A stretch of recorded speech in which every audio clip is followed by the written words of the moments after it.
everyone. Good evening. Welcome to a panel discussion with the women entrepreneurs, the building block of India's future. So I'll quickly introduce the panelists today. We have with us Ms. Sonam Srivastav, who's a founder and CRO at Right Research.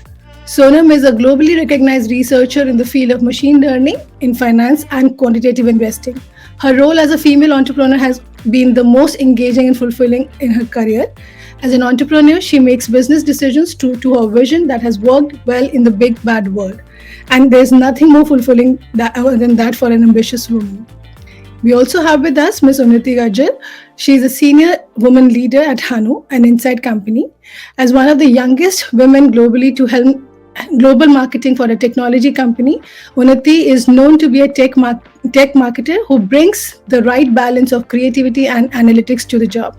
Her career trajectory spanning 15 years across branding, talent marketing, and market growth strategies in leading tech companies as Zensar's Technologies, Persistent Systems, and Soft Tech Engineers. Unnati has also been actively mentoring India startups of TiE Pune and individual women entrepreneurs over the last few years. In this endeavor, she has assisted many entrepreneurs in transitioning from blueprint business idea stages to multi-million-dollar valued businesses. She is also a doting mother to a 7-year-old and is passionate yoga trainer to elderly groups. The next panelist we have with us is Tehzeeb Khurana, founder, Toon Club. With over 20 years of experience, celebrated animation director, Tehzeeb is the founder, curriculum designer, and principal faculty of Toon Club, a pioneering organization teaching the art of animation, filmmaking, and storytelling to children. Film created by children at Toon Club under Tehzeeb's creative supervision have received 68 international awards, 4 industry recognitions. Her seminal efforts have culminated in the animation curriculum being appended across the select premier schools in Mumbai. And I am Manamika, your moderator for the evening, and I am the co-founder at Reskill. So thank you so much, everyone, for joining. So my first question before I start with the panel questions, I would like you to introduce yourself, tell us something about your background. So I would invite Sonam. Thank you. So I think you gave a very good background about me. I am the founder of Right Research, where I work on these investment portfolios which use quant and artificial intelligence, and we give this access out to everyone. So previously you would have seen that only the ultra rich or the 1% had access to these advanced investing techniques, and what we are doing is we are taking it out and giving it to anyone to invest. And there's a lot of benefit that the methods that we use bring to the general public. They educate people about these products that are exceptional.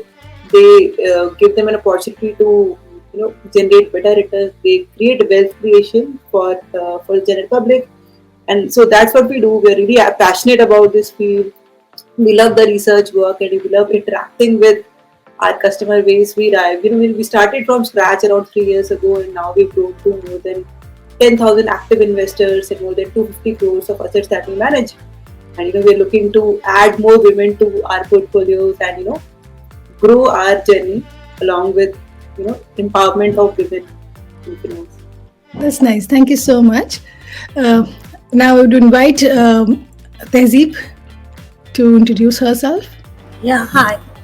Thanks for the introduction. Apart from whatever you mentioned earlier, I have also been a creative director at Climb Media. I've been working in this organization for the past 25 years. So I've been in education for 20 years, and the reason I got into education is because I have a son now, of course, grown up, but when he was young and he was quite full of energy, and I tried to channelize that energy. I did a lot of art and creative activities around with him, including animation, and that's where my journey began in education in animation for children.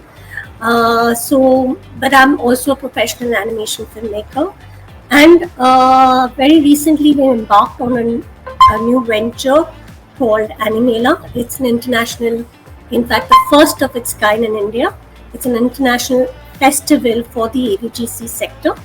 That is, AVGC stands for animation, visual effects, gaming, comics, and of course now XR as well. And I'm very excited because we this is a new, very recent initiative, and it is backed by a foundation, which is a not-for-profit organization. And again, the sole reason that we are doing this is also to give back to the industry. I've been part of the industry for 25 years, and somewhere I feel that it's about time that I give back to the next generation. There are a lot of wonderful, talented, emerging talent in the country, and they need a platform to showcase their work to the world. And that's why we are doing this festival. So, yeah, thank you. Nice. So the children do convert the mothers into successful entrepreneurs. This has been the case in many of the places. I've seen. Children do that to us. Yeah, yeah. Right. And Unnati, I would like you to introduce yourself. Yes. Thank you so much, Anamika, for that great introduction. Guys, like Anamika mentioned, that I come from an absolute technology marketer's background. I spent almost 14-15 years in a corporate role, and my journey has been very entrepreneurial even when I was taking forward this career in a set tech corporate environment. And that's why I feel quite excited to be part of this entrepreneurial panel. Even while you're doing your day-to-day job, now there are opportunities where this concept of entrepreneurship has come in, and more women are pursuing it. I was earlier part of a brand consultancy very early in my career, and we started with a small idea which turned into an actual registered company, which further got acquired over the period of time. And then again, while I was working in my stint at Zensar and became a mother and took a pause thinking what next for me, I started working with a lot of entrepreneurs, energetic space where you get so many ideas, great conversations, wherein again we started this concept called happy aging, which was dealing into geriatric healthcare space. And now I am in a more settled corporate environment where I lead marketing for a Fortune 500 company who wants to come to India and is looking to, I would say, leverage this Indian talent potential. We are looking for, more importantly now, growing a female tribe in technical space. We are looking to interact with them, asking more and more women to come back to work. And like I said, like Tehzeeb just mentioned, that even when you're doing your day-to-day job, there are a lot of things wherein there are these ideas which grow into great businesses.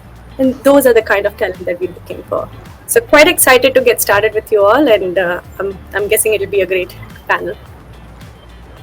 Thank you so much, Unnati. It's like, very encouraging to see women coming forth and, doing things which essentially were considered to be the domain of the opposite gender.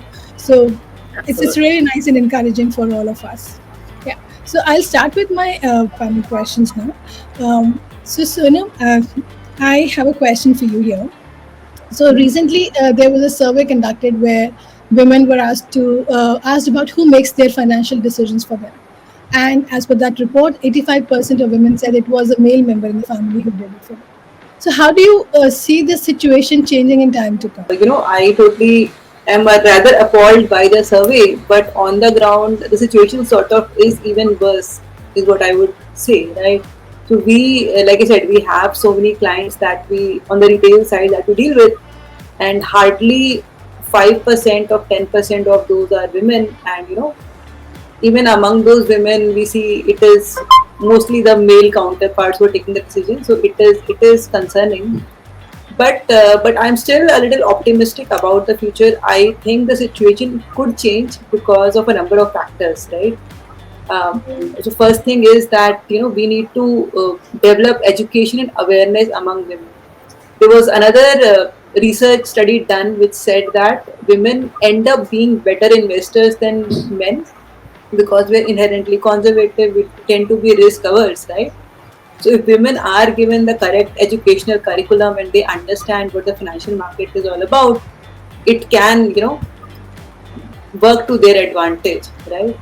Similarly, if women have more role models in the industry, if you have more leadership roles where they see, role models who are leading the field, that would be highly encouraging for women, and that should, you know, help them pivot towards the investing field. Similarly, the social norms in the country, I see that having that changing for the better. Social norms in the country are a little bit stacked against women, and slowly but steadily we are making a progress towards a better social order. What is really interesting here is that technology and brings a lot of accessibility as well, right? So women right now, previously women and anybody who did not have access to a lot of these interesting financial products or the knowledge about investing are now getting access in a few clicks through their mobile phones, and I think that will have a huge impact, and women should adapt more toward investing as they see the benefit that it brings up. And obviously, forums like these which support women, which encourage women, will always have a positive effect. So I think we are not in the best space for women in the investing space right now, but there are a number of changes, right? Like I said, like the educational awareness, the coming forward of women role models, the changing social norms, the technology accessibility, and the social networks and support networks that should help women come back. Thank you for you know giving us a very honest picture about where we lie at the moment, for sure. But having said that, yes, so optimism is what we are what we're looking forward to, and awareness, of course, has to be there. And I think with education reforms also changing, this could be a possible future wherein financial independence and financial awareness would be spread right from the school onwards. So yeah, thank you so much for your response. Now my next question is to Unnati. Unnati, you've been wearing a lot of hats personally and professionally. What are the challenges women face when they manage both the careers and personal roles? I know it's like a very cliched question, but I mean, I think this is a must Yeah, for all of us to hear. absolutely. And I must point it out that as per the introduction, all of us are wearing multiple hats. It's not just one or other. Um, but like even Sonam pointed out, saying that there are multiple layers of problem. Of course, there's a larger societal challenge that we all are fighting, and it's a long battle. It'll take over the period of, I mean, it'll take some time before things change. And I mean, it is changing. It's not like things aren't changing. But if you look at a journey of a person from graduating from a college to uh, joining a college to pursuing a corporate culture, there are multiple stages of challenges that we face. Let me give you an example. India is number one when it comes to female STEM candidates, but we rank 19th in terms of women who actually join corporate jobs. And it's not like they don't have jobs, it's just that there is an inhibition to pursue a corporate future. And a lot of it is to do with societal inhibitions, wherein women in the remote areas today have access to education, but are maybe they don't have access, and two, there is an inhibition from the society itself saying, why do you want to pursue a corporate job? Why not get married or figure out personal things first and then settle, and then maybe if you want you can work. These are a couple of things that need to change, and it's not a difficult problem to solve. All we need is ensure there is good access, there's good amount of exposure. Even for corporate companies now, there are these programs, talent marketing program, that are specifically targeted to tier 2 cities and rural areas where there's excellent talent, but they don't have access to corporate employability. Apart from that, even when we start our corporate culture, when we start working in companies, women don't have much exposure in terms of how further they can grow. And now I believe with things changing, with more and more D&I programs coming in companies, there are these clear career chats which are available for women, because at times there were these things that women can grow only this much and not beyond that in their careers. But now things are changing. There are these career graphs available. But then we ourselves need to talk about how far we want to grow. We should not stop ourselves. We should not say, I'll take a back seat because personally I have to take care of my children. We have to look at children. I mean, look at Tehzeeb. We take care of our children, and that's where the best of the ideas are coming in, right? So it's not like we have to let go of something while you're pursuing something else. It's a good balance that we can figure out, and we are in a lucky space right now where we are able to demand a good balance. So I think more or less it all falls about how there have been these inherent biases all around, but let's leverage good programs that are available and help each other, help with exposure, more awareness. And like how Sonam also mentioned that, we need more and more role models. I mean, there are many. There are good names that we have. We're looking at this sugar founder, Vanita Singh, thanks to Shark Tank. We have Falguni Nayar. We have Devjani, who's leading entire tech network of NASCOM. But I think there are these names, and then there is this feeling of having role models around us. I think we need to reach to that situation. It's time we start growing that space. Absolutely. So you reminded me of my younger days when my father would say that, oh, once you graduate, take up a teaching job. Have you because he was had worked in corporate sector. He was like, no, it's not a safe environment. You shouldn't be going there. Did take up teaching job for some time, and after 7 years, I realized that okay, I need to spread my wings, and here I am again. So yeah, I mean, this is a challenge all of us, women, while growing up and out of protective environments that we've grown into. Like way back when we started our career, I started my career, it was like way too protective environment that we were, supposed to be in, and we were there.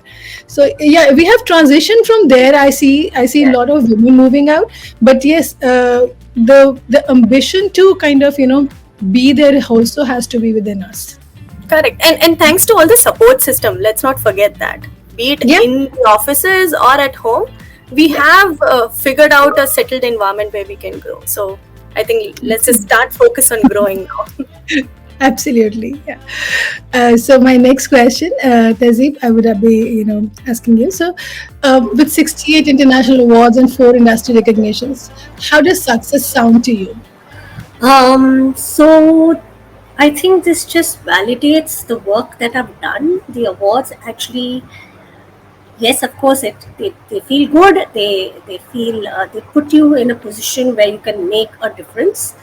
But I think it's for me specifically, it's far more than just the awards. It is the work that I do and the difference that I make in the lives of children who come to me in the education space, something that I'm very, very passionate about. And yes, I know, Anamika, you said that, your father wanted you to be a teacher, but I think the teacher's job is, and the teacher's role is very, very important, and what educationists can do and the difference they can make, I think that itself is a very, very important role that they play. And we should acknowledge and appreciate that. So now with Animela, I feel I am actually taking whatever success I got in the space of education to the next level. I feel that I can reach out to a lot more students, young talent, emerging talent, children across the board, and try to make a difference, because of what I've seen in my years of experience as a animation professional, as well as there are gaps in our education system that need to be filled to help the young emerging talent to kind of get to be industry ready. I feel that is something that across the board we face. We come out of universities and we're not really industry ready. We get jobs, but we need to be trained in that job for a while. We do internships, and then that's when we.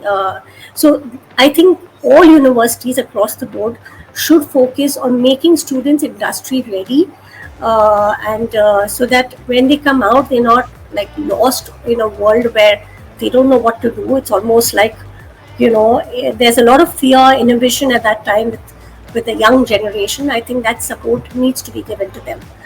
And with Animela, I'm hoping that that is a change that we can bring about in the education. They always say that you educate a woman and you educate the village. So that's you very aptly you put it across that with the curriculum being very stagnant at the moment, and we are seeing some changes happening like in a very steady pace. But the more we bring in application based learning, skill based learning to the forum, I think that is going to be a lot beneficial for students also to kind of be job ready. So I mean it's like there's a always a debate about not allowing people to live their lives and preparing them for a job. There's another school of thought which talks about why we should not do it, why we should allow them to be happy and not job ready. And as the teacher in me tells me that if you have successful career, you're going to be happy. Yeah, At yeah, least in of course. Of course. I think there's a lot of emphasis on STEM education and over STEAM. I think that needs to change in our country, where everybody wants to become an engineer and doctor, and there is this pressure from the parents as well, because they feel job security is a crucial factor. But I think and specifically for women, I mean, even when the parents are supportive, they're more pushed towards these careers where they feel that, okay, they will have a secure job. But I feel that a person should be allowed to make those choices, life choices, and choose a career which is slightly offbeat, and to be able to create a niche for him or herself. And that freedom should be given, especially to women. I think that's where I think a lot of women feel that they're not allowed that space or that agency to take those decisions on their own. I agree. I agree. That's what I think we as women leader have to step in and bring that change somewhere. I mean, not through maybe the role modeling, but at least when we are demonstrating something that is more valuable than preaching something. So I think that's what we're trying to do, all of us. So I would come back to you now. As a researcher and then as an entrepreneur, what has been your learning that you would like to share with women who are starting their professional journey in domains which are essentially male dominated? Definitely. So my journey, like you said, has been in a male-dominated field, and it has been extremely interesting. Um, and it has taken quite a lot for me to sort of progress in this field. And my, the learning that I would share from my journey would be, first and foremost that you have to believe in yourself. Like if you have confidence in what you bring to the table, you shouldn't let your self doubt and others' opinions hold you back. And that's what I sort of learned when I started my entrepreneurial journey. That I had been working in a corporate job for around 10 years. I never took the step, but when I took that step and when I started to lead that effort of believing in myself, that made all the difference. Second thing is that women should know that they are unique, like and in a male dominated field we don't need to copy men, but we need to understand our uniqueness and progress as a unique individual. So that would be my second learning that I would like to share to the women.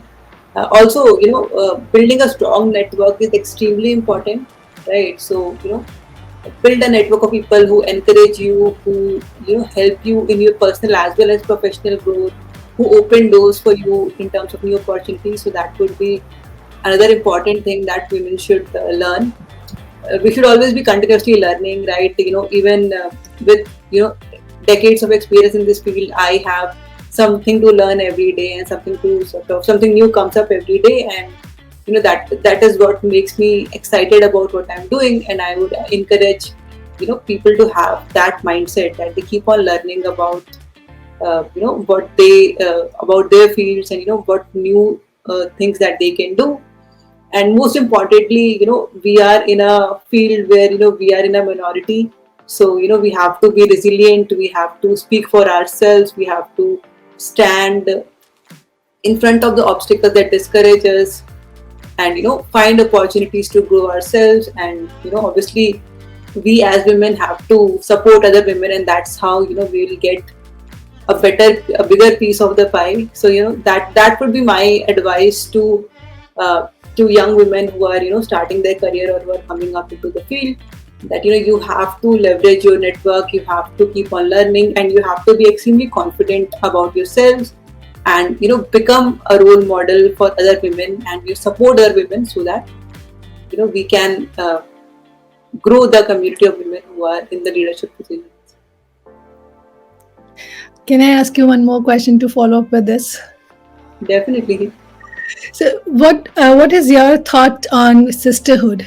I mean, we have always heard about brotherhood. We have been using this term since ages now. So, of late, I have realized that there has to be a sisterhood also. So, since you mentioned networking about uplifting women, so how real is this world? So I come from a family with 3 sisters, so I have always had a good sisterhood, and I really believe in that. I have a strong network of female friends who each support one another, and who are each doing great things in their careers. So I really believe in that, and I get really excited for any role that I'm hiring or anything that we are doing. If a woman comes up, and if that's a talented candidate, then that's always very encouraging. So yeah, I really believe in that, and we have to take up that effort, right? We have to make sure that we are helping other women who deserve a place at the table. Right.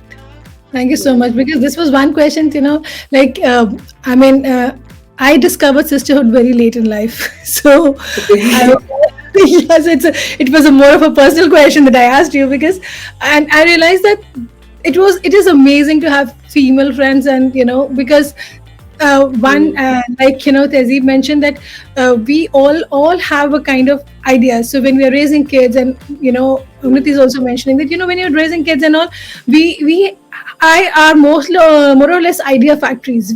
All women have plenty of Right. ideas. It's all about voicing it at the right platform and getting a push to do it. And I think that has been a very essential part of sisterhood, because we would like to if I tell my female friends, they will be like, oh yeah, let's go and try it. So it's like that. Right. Thank you so Definitely. much. So Unnati, what do you think are the greatest opportunities for women leaders in today's time? I think we are in quite an exciting place when it comes to women being in corporate careers. This entire growth of our country is going to be driven by technology innovations or digital transformations. And like I earlier mentioned, that there is good tech female talent in India. It's just about how well are we going to leverage it. And on that note, even the companies have started realizing that they need more female in their workforce. More than female, they need a diverse workforce. Now we have moved to a conversation where we are not hiring people from only IIMs and IITs and ISPs. We are looking for a diverse mix of workforce. We are looking for people who are coming from tier 2, tier 3 cities, because that's what will give you a different viewpoint to look at the daily problems in an innovative way. So I believe it's a good opportunity for women who want to grow in their careers. Start skilling themselves, reskilling themselves, start learning what's new in technology. Especially if you're pursuing a technology or a career, you would have to be keeping yourself updated about what's happening in technologies. And even if you look at the leadership side, more and more boards are requested or are required to have women representation. Like in 2013, according to companies' bill, it was mandatory that there has to be at least one woman on a publicly listed company's board. And that's actually encouraging, especially when the larger bodies, the overall system is trying to tell that this representation matters. And you'll see that change all across. Like it has become a daily talk. How many women are there, or XYZ ladies leading a particular board? Even if you look at the company where I come from, and I'm extremely proud to talk about this, saying that over 60% of the leadership of Insight, it's an IT tech company where I come from, is women.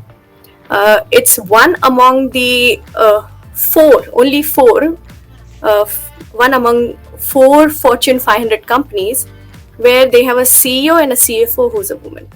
I know the numbers sound like, it's an impossible task that we have achieved, but the good part is it's changing. We're seeing a CEO, CFO, CMO, CHRO, everyone who's a woman who's leading a company. It means that there is a space which is now available. All we need to do is go get it. Yeah. And the companies as well. I mean, if you look at it, there are these diversity and inclusion agenda trying to train more and more women for leadership. We have an 18-month program where we train women how to be part of the board. And if you look on this side, the exciting side of entrepreneurs, there are a lot of these startup skills, I would say, funding which are available for women entrepreneurs. There are these communities, like we were talking about sisterhood, right? There are these communities which are available. There is Thai women, which I'm part of. There are these networking, peer-to-peer networking, I would say, bodies like Women in Tech, Women in Cloud, which are available for women entrepreneurs to go and just deliberate on the ideas that they have. Figure it out. Where do you need help? Do you need a partner, or do you need a funder? So I think overall, I feel we are in a very exciting space today, and we should, just go for it. Enjoy as much as possible. Go grab as much as you can of this opportunity, and we'll see a change soon. I said, yeah, so that's really exciting because we are seeing a sea change in the way the companies have started working, the way the companies are supporting women, the policies that have been introduced in corporates right now. They're all, they're making it, possible for women to step out of their house as they take care of their children and their families. So that provision, I think in the longer run, this is just going to get stronger, and we are definitely going to bring in a better place for women. And the so-called equality that we just talk on papers, I think that's going to be, a real thing now. Yeah. Absolutely. Right. And Tehzeeb, with you, for you, I mean, what you've been at the helm of education, you've been working with kids. So, what are your personal values that have influenced the way you work or you live? Normally, whatever we do is a part of an extension of our own self. So, how do you, bring both of them together? Yeah, so yes, definitely there are a lot of personal values that I bring into the work that I do, not only in education but also in the work in my in the studio where I work, and in the festival that I'm currently working on. I have my mother was also an educator. She worked with special children. So somehow I think the values that it just came very naturally to her. She was a very patient, kind. She had a lot of empathy. She allowed for individuality to kind of bloom and flourish. She didn't. She was not, one of those strict teachers which have a lot of aggression and pushy. She allowed for growth and to happen naturally with a little bit of nudge. And I think that is what somehow I've imbibed from her. And I not only follow these values when I work with children, I allow them to, so I never kind of fix their drawings or I never fix their stories. I allow the self-expression. I give them that platform to express themselves very freely. What I teach them is, of course, the art and technique of animation and visual storytelling. But apart from that, I allow them the freedom to make their mistakes. So I try to keep the environment very fun and relaxed. I feel that children are not able to express themselves freely if there's a lot of stress and tension in the space where they work from. So I avoid that. I avoid them to have fun, and the learning just happens without them realizing. There's learning. There's a lot of films and beautiful films that are created, like you mentioned at the beginning. The films have won multiple awards, and so that just happens, and it happens in a very relaxed atmosphere. So that is something that I do in the education space. In my workspace, I think that's the same kind of values I bring into. I like to work in a very stress-free environment where I think we are far more creative as individuals when we're relaxed, and that I think percolates in the studio, that everybody is allowed to be creative and to speak up and to given that space to express and say what they want, and do things. And I think then there's a lot more ownership also, because then people are feeling like they own the space, and they take responsibility in whatever area they're working in. So that I think is a very, very important factor that I bring onto the table. um, and yeah, I think it has worked for me. I don't know, I hear that it doesn't work in other setups, but this has somehow worked for me. And Right. Thank you so much. So there's an you mentioned the word ownership. Again, I'm following up with what you said. So, does the word ownership, is it kind of a harsh term when it comes to when we use the word ownership with women? So, are they expected to do a little extra to keep their proving themselves now and then, or the KR is just good enough? so what I meant by the ownership is people then they feel responsible, they feel that they want to do the job, they feel that they belong, and it is their uh, their kind of space, and they have that freedom to say and do what they want and how. So I think it just allows for more creativity in the workspace. So when you give people that kind of sense of responsibility, and then that ownership comes with that feeling that I'm responsible for this, and that's when they kind of own whatever they're doing. So there's no fear of failure. And even if there's failure, I think a failure is a very good term, because only when we fail do we learn. If we don't fail, we'll never learn. And somehow I think this is something that has been taboo in our education system as well, that oh, you have failed. In fact, that's actually a good thing. We should celebrate failures, because I think there's so much pressure put in terms of in the education system, where everybody wants to get a 95, and there's so much competition, and somehow the I think that really diminishes the level of learning. I think learning comes from failures, and learning comes from experiences, and I think that should be allowed in every space, I think, personally. I agree. I agree. Thank you so much for this. Yeah. So we are joined by Divya. Divya, next panelist, Divya is a business and strategy growth advisor. She has 20 years experience in marketing and brand building across industries, which include digital, broadcast, telecom, and music. She has an impeccable record of launching brands in the sectors of broadcast, telecom, and music, and OTT. Regeneration of brands, consumer lifetime value journeys. She has been helping them create revenue opportunities, product designing, and designing sales currencies through consumer insights. Divya has been in the leadership position at organizations like Z5, Sony, UTV, Tata Docomo, Barista, name a few. Welcome, Divya. Thank you. Thank you. I'm glad to be here. So, Divya, I'll ask you to introduce yourself in your own words now. Okay. Uh, Hi, everybody, all the co panelists and the audience. I'm happy to be here. And I have now worked across the industries of retail, broadcasting, telecom, music, and OTT. I think in about 25 years of WorkX, I have journeyed through launching three different kind of brands, right? So first has been, of course, the broadcast brand called UTVI that I launched with Ronnie.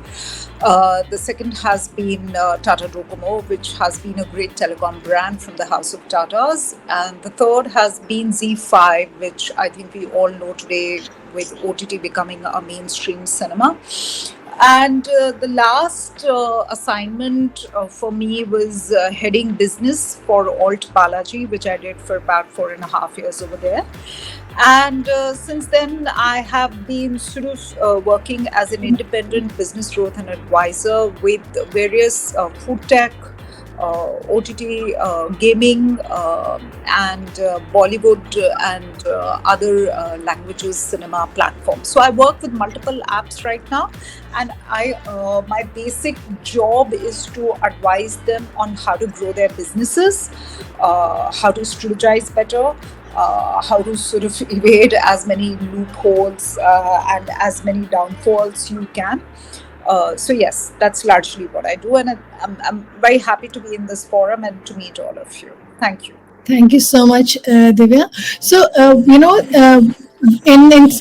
our professional life, we all come across many instances where a slight error by a woman leader has been attributed to, say, the lack of her aggressive and strategic thinking. I mean, which is essentially, considered to be a male thing to, be aggressive, be strategic. And how do you deal with this situation from a position of strength? So surprisingly, um, I go through this almost every day, right? For the simple reason that just being my own consultant hasn't changed the situation. I today deal with founders and promoters directly, right? And I've been doing that in my business now, at least in my career tenure for the last 10 years. And I can assure you that it's extremely difficult at times to be able to, be able to state your point of view and state the things that the organization needs, right? Because unfortunately, and I say this with a lot of pinch of salt, that men have this tendency of thinking that what they think, what they believe is the right way to go, and that ceiling still exists, right? So while I would say Bombay is a far better place to be working in because it's far more cosmopolitan, people do give you credit for your talent, your voice is heard, but not as much as I would like it to be. So even today, when I consult with promoters, it's a tact of putting things forward, because what you're trying to do is guide people through the right situations, right? Because you don't want to have a face off, you don't want to have an argument, you don't want to unnecessarily delve into a uh, how do I say, into a bad situation, thereby spoiling the entire thing for which it is set up, right? You're setting it up for victory. So to set it up for victory, of course, I face these situations every day, and I don't want to unnecessarily quote examples. I think all of us senior leaders over here have faced in, day out. The thing is that as women, I believe we have far higher emotional quotient, right? We're able to gauge a situation, and at the end of the day, my job is to get the work done.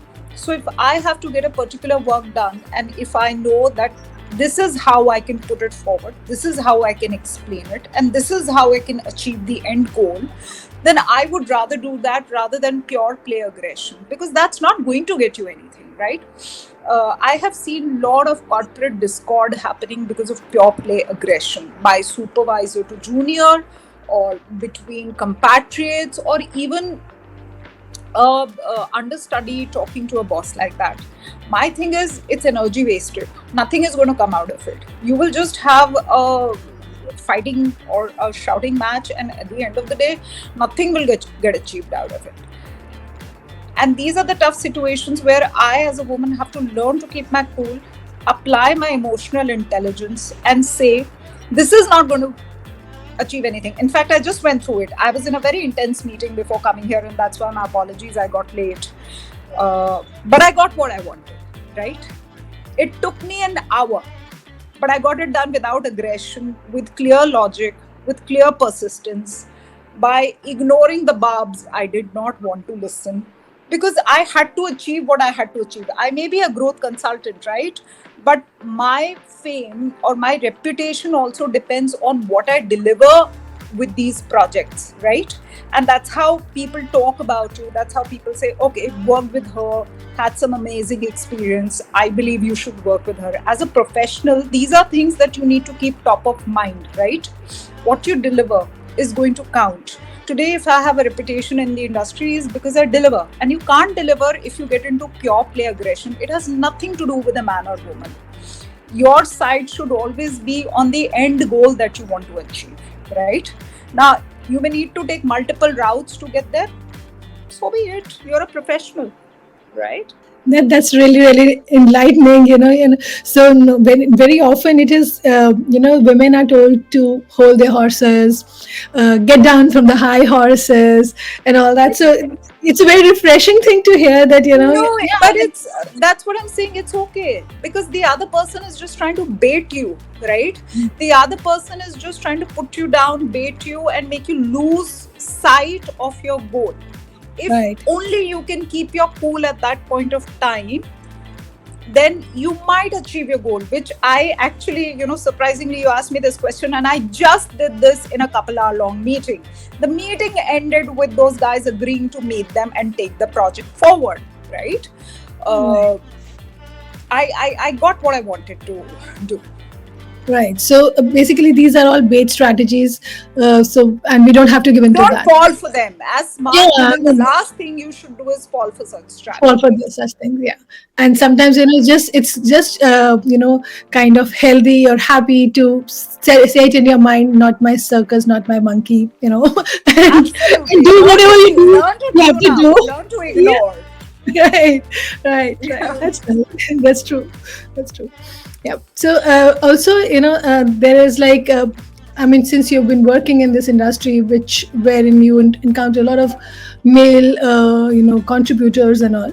So, what do you think are like, three rewarding skills all women should have? And as a leader, how are you contributing towards building these skills among your colleagues, maybe? Okay, so the first thing is a woman needs to have is, I believe, and I say this without any sense of judgment, that today also women have to work harder to prove their worth than their male counterparts, and it exists. People may say, "Oh no, it's parity." No, there's no parity.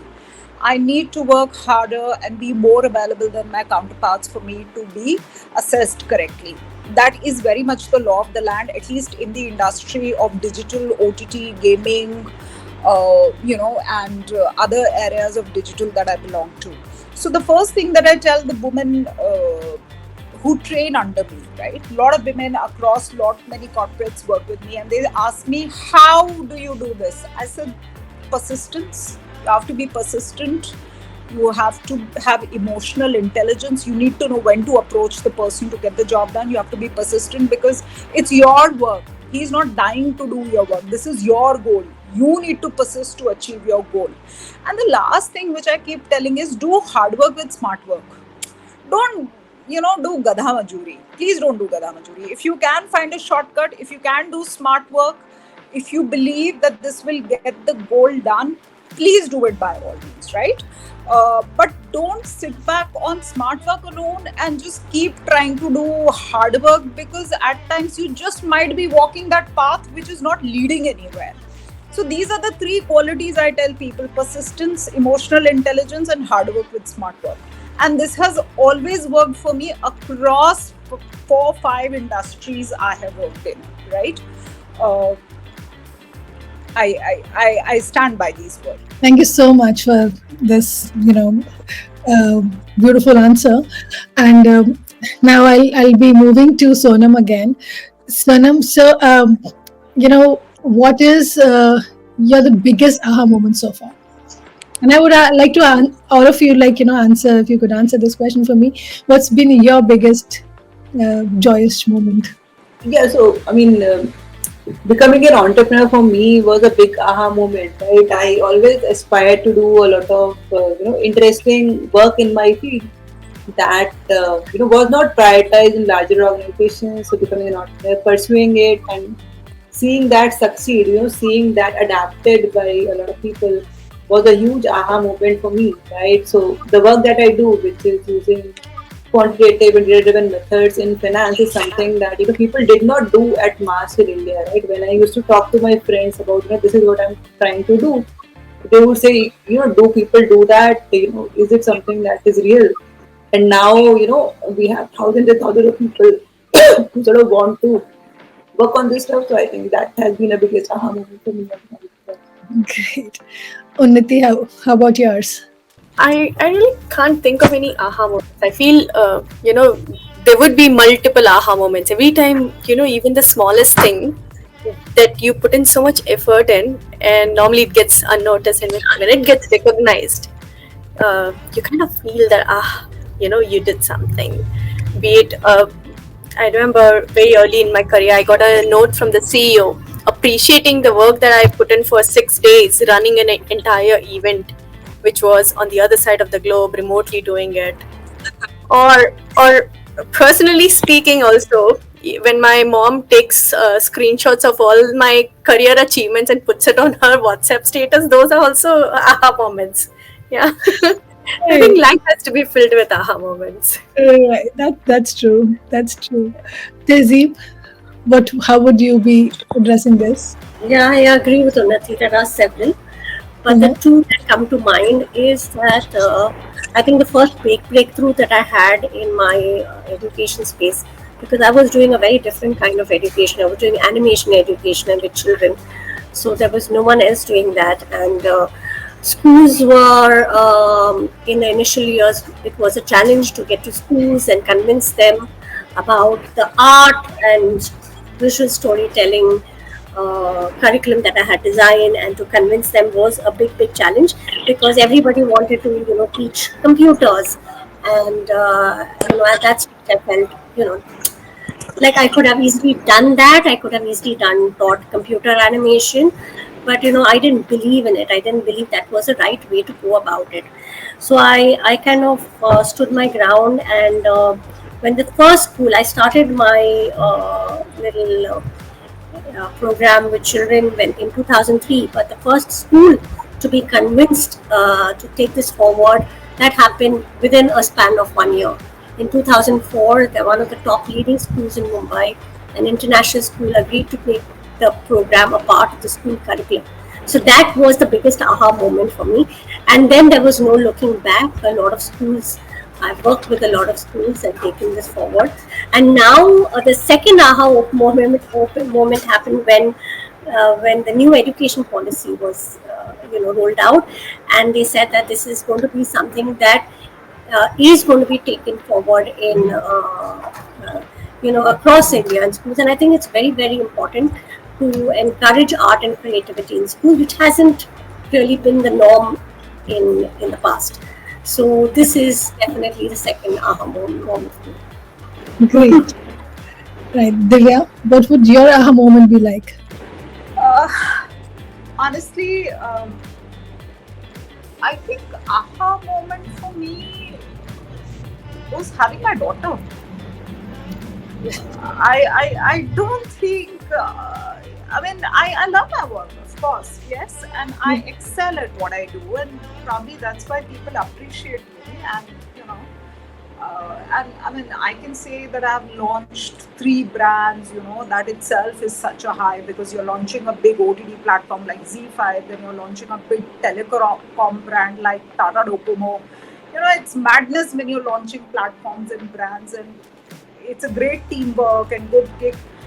I think aha moment for me would possibly be to understand what I'm born for after running corporate rat race for 25 years. So I'm still waiting for my aha moment. I think the only aha moment I truly had was having my daughter.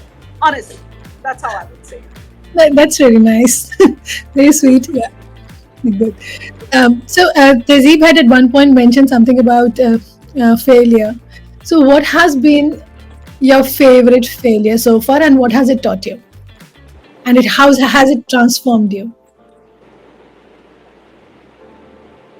I'm thinking, I'm really thinking. Failure. For me, I think failure was possibly. So I'll give you a very quick summary. I was in retail, and from retail, I moved to media, right? And in between, for a very, very short stint, I tried to go back to retail. And it was a huge disaster. It was a huge disaster. I hated every moment of it.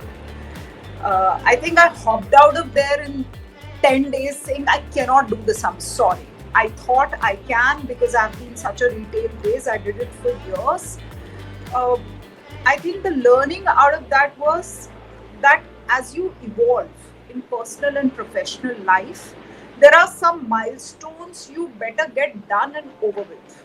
Don't revisit them because you have evolved and you have grown past them. The mistake happens when we want to hold on to things in the past and we revisit. Do not, because then you're stopping your evolution, right? And I realized with that little 10-day stint that I have evolved out of retail. This is no longer appealing, this is no longer exciting. And while this is a great industry to be in for many people, this is not what I want to do any longer. So for me, the evolution of this failure was let the milestones rest, move ahead, and create more milestones. Awesome. How about you, Sonam? What did failure, so yeah. So I have had a lot of ups and downs in my career. I sort of started my career as a chemical engineer, and very quickly, first year of my job, I realized that I don't like what the job that I have. It was right after the 2008 crisis, so things were not very very bright in the markets also, and I took and that felt like a failure that I did not adjust to my first job and my first career role. And obviously I sort of explored a little bit, found out my niche, found out what worked for me, worked toward it, and then found a good career path for myself that has lasted for a decade now. So I think that was a big thing, big career, a big failure that I saw, and now I sort of progress from there. And how has it paid for today? What learnings have you incorporated from there to now? So I sort of what I learned from there is that failure is always an opportunity to learn and become better, right? Failure is just a step in the whole process, and now becoming an entrepreneur, I see things go crazy every day. I was an entrepreneur who started right before the COVID crisis. We saw things change, and we saw that the markets went through a crash, and we were doing an investing startup, so that was really really crazy. But then the whole retail thing took off, right? And we pivoted and we saw things progress. So failure is a stepping stone. You have to stay resilient, keep on learning, and work towards your goal, and you will be able to counter anything that comes in your way. And you should keep your eye on the ball and look at the bigger picture. I think that's what I would say. Unnati, what are your thoughts on it? So, Anamika, after you reach a certain milestone in your personal life, especially when you have a kid, you kind of reassess what you want to do in life. And I did the same. I plunged into being an entrepreneur, ran my own, founded this entire space called Happy Aging, which was a content platform for aging adults in India. So it was more of a geriatric healthcare content platform. It was an exciting space to be in. We were trying to build this entire network where we were bringing healthcare professionals, wellness professionals, people who are engaged in caregiving together. And then COVID happened. We realized that we didn't have the good set of investors, and it was difficult for us to move further. And that's the time when I had to give it to somebody else, let it go. I had to pass on the working nature of the entire business to somebody else. And that was one of the learnings, that something that you created by yourself, very close to yourself. But that was a tough decision that you made, saying that maybe it would be handled better in somebody else's hands. you're not at the right space. That art of letting go was tough to come, but I learned it. And I think that's the beauty of failure. Uh, we must appreciate what it brings. And I think that's one good learning I've learned. Right. So that's a good. That reminds me of the famous poem by Rudyard Kipling. If if you've read it, it talks essentially about the same thing. That how Yeah, to let go and not hold of things which are not serving your absolutely. purpose. Yeah. Absolutely. So, Tezzy, what would your favorite failure be? I mean, I'm calling it favorite failure because that thing was very transformative. It was it brought a metamorphosis in us, and that's why I use the term favorite failure. Yeah. I think failures, like I said earlier, really get you to um, self reflect on what you're doing and to make those little adjustments, maneuver, change your paths, change your way of doing things to make things work. I think, we all love the word jugaad, and that is only because we have so many failures. We learn innovative and creative ways to do things, and I think I have failures every day in my life. Much like the aha moments, yes, there are failures and then there are aha moments. So I think that's what keeps you going, and that's what is gets you to be innovative in the work that you do. So sorry, I don't have a single favorite failure. I would say all my favorite failures, and I think I started realizing it much early in my life, because in schooling years I did fail, and I was allowed to fail. I mean, and it was celebrated at my house. So it happened in the house where I grew up, that it was encouraged, and not I've been blessed to have very good parents who allowed me to fail. And in fact, a lot of time I used to get worked up. Oh, I'm not going to do well in the exam, and they would say, no, no, don't worry, it's okay if you fail. No big deal. So what? So they allowed that, and I think that is something that I think all Indian parents should do that, because those 95% or the 80% or whatever you get after a few years down in your career, nobody asks you, what you scored in history in the eighth standard, or what you scored in maths in the fifth standard. Nobody asks you those questions. So why are we so scared, and why are we instilling so much fear in our young generation towards failure? I think it should be something that should be celebrated. Absolutely. And along I with love that, it. Sorry, Anamika, to interrupt. I love it, Tehzeeb, how you said I was allowed to fail. That's a very yeah, beautiful thing. very powerful Yeah, and thing. actually that's not something. I mean, even the word allowed should not be there. I mean, that is also Exactly. actually a wrong word. I mean, they should just be. I mean, we should let kids be. I mean, why Exactly. allow or not allow things? Absolutely. Yes. I mean, yeah, accepted, and empowered. That's a more of a kind of upbringing that we need to instill in the students for sure. And as women, we always come across advice from people. So, what's the most cliched advice we often hear as working professionals? We've been hearing it over the period of time. So, what do you think is the most cliched advice you've heard so far? Would you like to go first? Yeah, definitely. So I think the advice that women get, that to become more assertive like a male colleague, right? To emulate what your male colleague is doing. That is a little cliche, right? I think women can succeed while being themselves, right? They don't need to do anything that is not them, right? You are more comfortable being yourself, and you can progress by being yourself also, right? So I think that's a cliched advice, and I don't sort of agree with changing your outlook and changing yourself just to do something. I think you should be yourself and be authentic, and that's the way to go. Right. Niti, what's that you've heard? Uh, so, uh, many a times you're told that you can do it. You're a woman. I mean, with all positive intentions, people could come and tell you, you're a woman. You can multitask. You can do it. But it ultimately leads us to a point where we pressurize ourselves to do it all, to do everything, which shouldn't be the case. We don't need to be superwomen.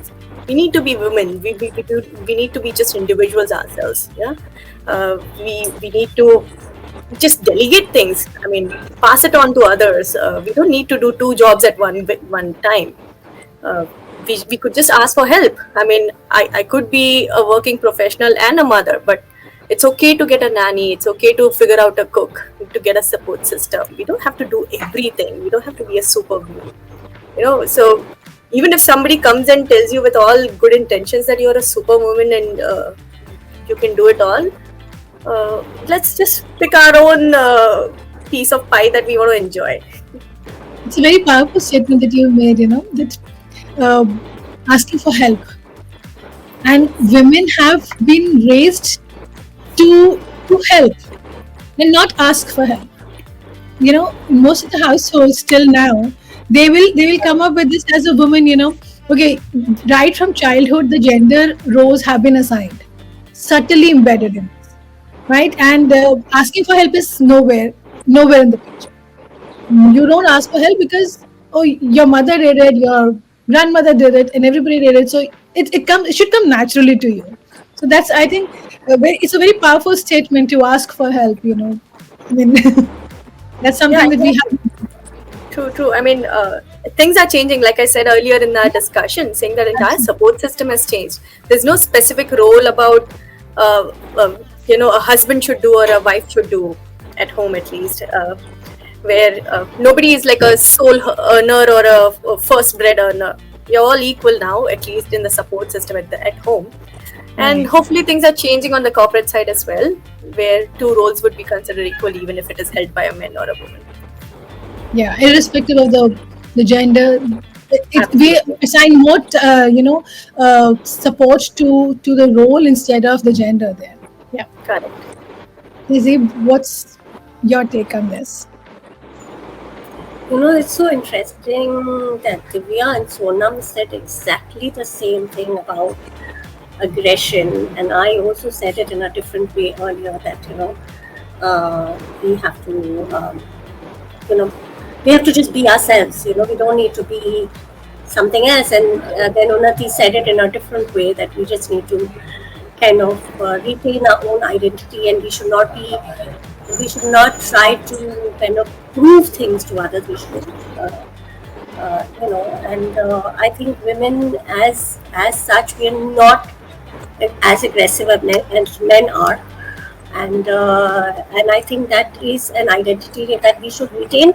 And I think the way I handled the situation at her, it was a very challenging situation, but she knew how to kind of uh, work around it, without being aggressive. I think that itself is what makes us women, and we should celebrate that and retain that. We don't need to be like our male counterparts, and we don't need to do things like them. We can, just be ourselves.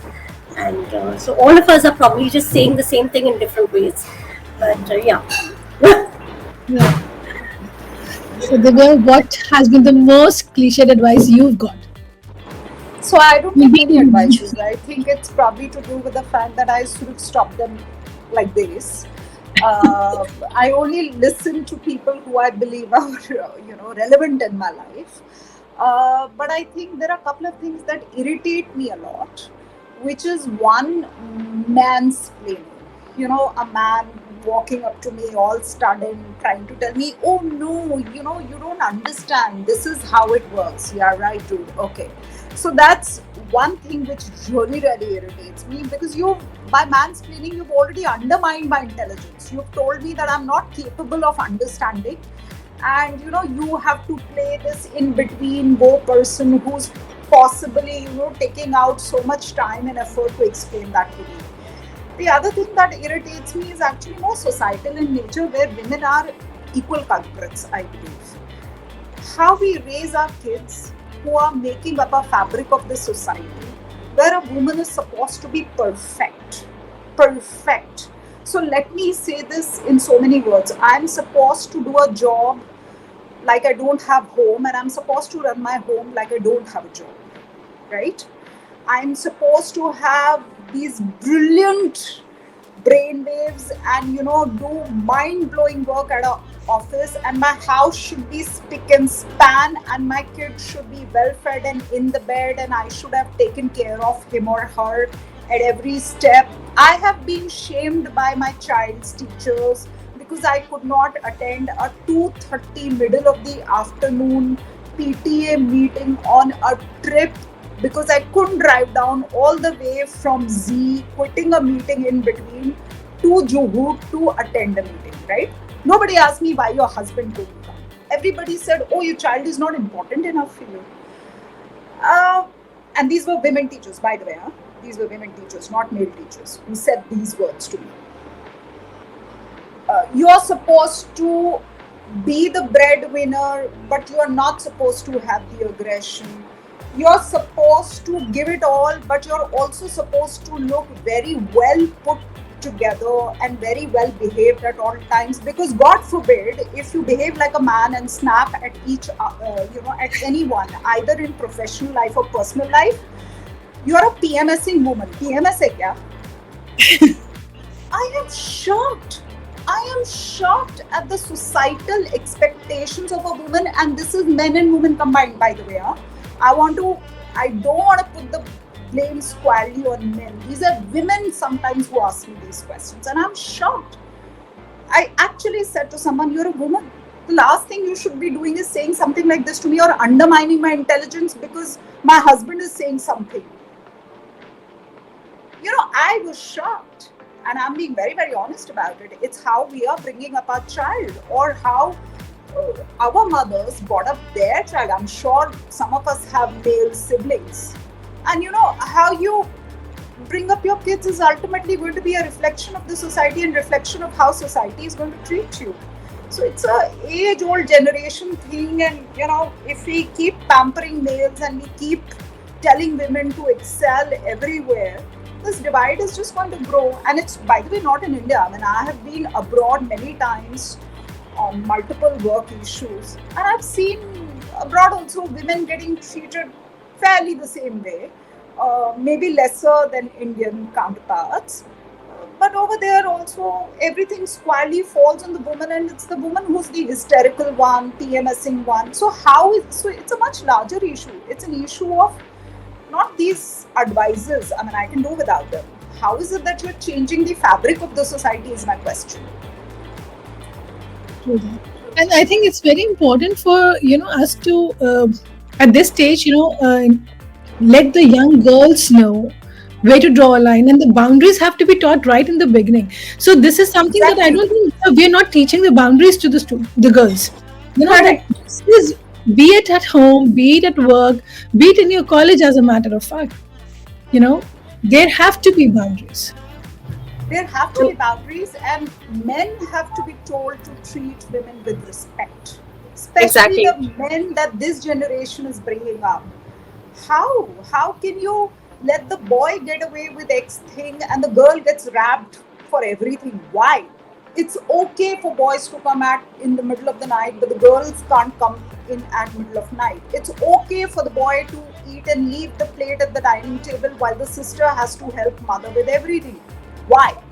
My question is, how are we treating them equal? How are we making that contribution to the fabric of the society? That's it. And to tell your girl child who, like I have a girl who's 19, studies in Canada, I tell her, please do not tolerate disrespect. That's the first thing you need to stand up for, right? Of course, don't overreact, but do not tolerate disrespect either. Because that's when boundaries start dissolving. Once you start taking disrespect in any relationship, you're opening yourself up to calamities. True that. You were saying something, Unnati? Now, I was just adding to it, saying that it's not just what needs to be taught to a young girl, but also very importantly what needs to be taught to young boys. And as a mother of a boy, I know how important it is to balance out what their responsibilities are. It's not like they cannot help in laying down the table for dinners, or it's not like they can't cry because emoting is women's thing and not boys' thing, or just the matter of cleaning. Cleaning is supposed to be everyone's job, not girls' job. And how do you talk to a boy versus how do you talk to a girl, especially when they're growing up? And that's where the underlying factor of respect and equal representation would come in. So it's Absolutely. Yeah, so it's we an need equal. to move to the roots. Yeah, we have to start setting up the right roots for the our children also. Only then, we are going to actually achieve the goal of equality that we've been talking about. And equality is not. I mean, if I have to say this on a personal note, so equality is not about being able to drink or smoke or party. It is also about being treated fairly well in comparison to my male counterparts. It's being about being heard by my male counterparts. So just like a man would speak and everybody would listen, I think women also deserve that. So yeah, I mean, I agree with all the suggestions and all the advices that you come across. Also, now we have to the last leg, and there's one question I have for all of you, which, if you were to give an advice to your 20-year-old self, what would that advice be? You know, if you are 20-year-old and you have to give an advice to yourself, what would that be? Um, yeah, Sanam, would you like to say? Yeah, definitely. So to my 20-year-old self, I would tell her to follow what she's passionate about. Pursue your passion instead of getting stuck in any defined role for yourself. Set clear goals and pursue them. While trying to pursue your passion, keep on learning. Pursue a lifelong learning process and have a strong work ethic.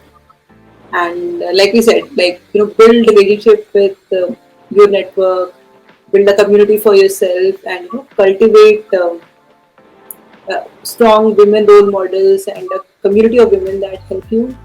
Similarly, you have to be resilient, you have to maintain a work life balance, and you have to fight for yourself, you have to trust your instincts, and grow with the support of the community that you build. Right. Um, Tehzeeb, what would that advice be for you? To myself at 20, I would say that don't give up on your dreams and aspirations that you had when you were 8. I think a lot of youngsters, forget what they wanted to do when they grow up. They get caught up in the competitive world. They get caught up in doing, I think everybody, I think we can all create a niche for ourselves, and we all have a space. We are all unique, and we should uh, celebrate that unique identity rather than being bogged down by what is out there. And that'll be the advice that stick to your dreams and aspirations of what you had when you were 8 years old. Right. Thank you. Divya, how would you advise yourself? So, like any typical young person, I was fairly impulsive at that age. And I think the other thing which possibly is with me is like my husband also tells me is you just want to get it done, be over with. Khatam karo, khatam karo. Don't debate, don't think so much. Now you've taken a decision, do it and be done with it. So I think my only advice to myself at that age would be think through things a little more before jumping into execution. All kids tend to be extremely impulsive, extremely execution oriented. That's exactly the advice that I give to my 19-year-old as well.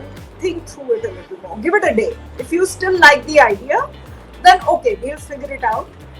And that's the advice I would have given myself. Think through, stay calm, and then see next day how you feel about it, and then follow it through. I read this somewhere. Somebody had mentioned this, that in case you have some idea, you have to keep it with yourself for 7 days and grow it. before you Well, decide on an action. Yeah, no, before you start taking an action on it, brew it for 7 days before you start speaking up, and maybe come out in a very in nice 7 days way. I will die. In 7 days I will definitely die. But I can manage 48 hours to 72 hours Right. now. Think about it, mull on it till it's a really big project. If these are small Right. things, I would still say keep it with you for a day. Right. It's like something as simple as my daughter wants to buy something, and I tell her, okay, keep it with you for a day. If you still like it tomorrow, we'll figure. Right. True that. Yeah. Unnati, what is your advice to yourself? So Anamika, I would go back and tell myself that you don't have to doubt yourself. Don't doubt yourself. Just plunge into it. Even if you're like the youngest voice in the uh, in the entire table, which is filled with senior most people, I think it's important that you voice out your opinions, because that's what matters at the end of the day. That you were able to express yourself at that young age. So and yeah, don't worry if you feel that this is the right thing to do. You should go out and say it. Don't think so much, unlike what Divya said. But yeah, I would say just don't doubt yourself. Just go ahead and say it out. Go ahead and ask for it. If you think you deserve it, ask for it. If you think this is a good opinion, go say it out. Right. That's it. Right. So thank you so much. This was a very, very insightful, very exciting session for me. Also, I learned many things from you guys, and I would love to keep in touch with you. Let's do more of such sessions, and maybe lead way for young children, girls specifically, who are kind of just venturing into this so-called big bad world. So thank you so much for your time.